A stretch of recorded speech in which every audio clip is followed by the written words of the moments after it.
Portland, Oregon, a city once again at the center of a national storm. Hundreds of people gathered outside the Immigration and Customs Enforcement facility this week, protesting President Trump's decision to deploy National Guard troops to the city. What unfolded was a night of chants, clashes, and questions about democracy, federal power, and the right to protest.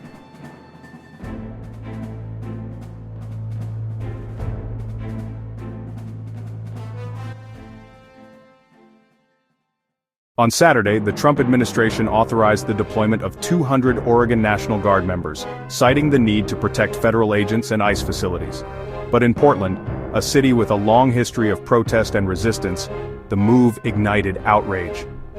By Sunday afternoon, families with children, longtime activists, and new demonstrators filled the streets. Some came on bikes, others carried signs reading, "Abolish ICE" and "End deportations."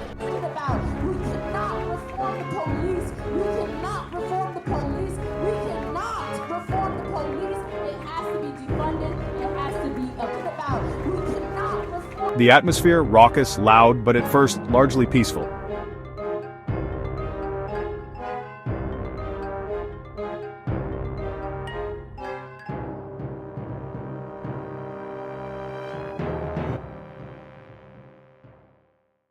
Chants rang out, buckets became drums, protesters linked arms in front of ICE's gates.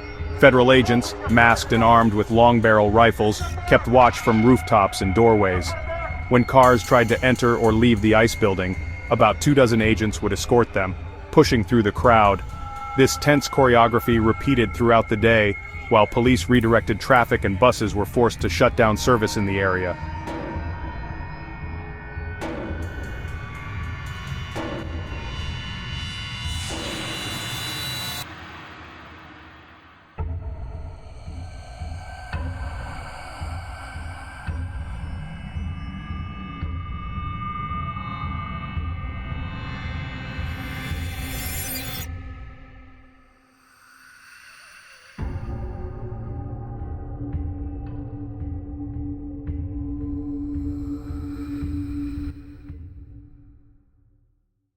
As night fell, tensions grew.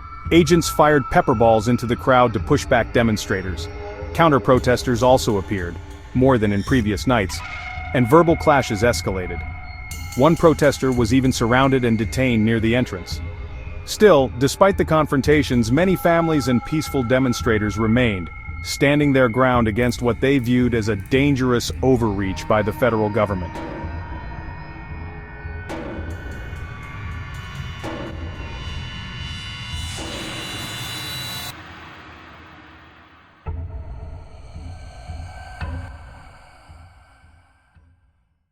One protest organizer, Dina, a church deacon and wife of a veteran, spoke about the emotional toll. To her, Trump's deployment was a moral injury to her husband's service. Quote, "We are not going to stand for people following illegal orders. We are average citizens, tired of the illegal actions of this administration." For many, this wasn't about violence, it was about rights. The right to protest, to dissent, to demand accountability.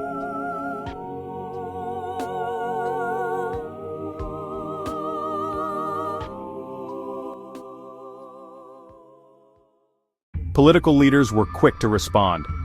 Oregon's Democratic governor and Portland's mayor rejected the troop deployment, calling it unnecessary and an overreach of federal power. But Republicans in Oregon, including House Minority Leader Christine Drazan and Labor Secretary Lori Chavez DeRemer, praised the decision, describing Portland as a city in crisis.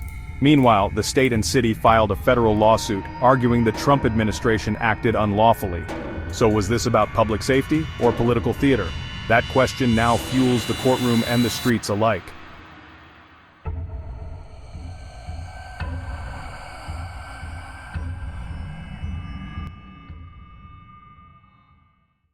Portland's protests reflect a broader national debate. Across the country, cities face the same question: how far should the federal government go in deploying troops into local communities? And at what point does protecting government property cross into infringing on constitutional rights? In Portland, the protests show no signs of fading. What happens next will shape not just this city, but the national conversation about protest, power, and democracy. If you found this breakdown helpful, hit like, subscribe, and share your thoughts in the comments. Do you think deploying federal troops makes cities safer? Or does it silence dissent?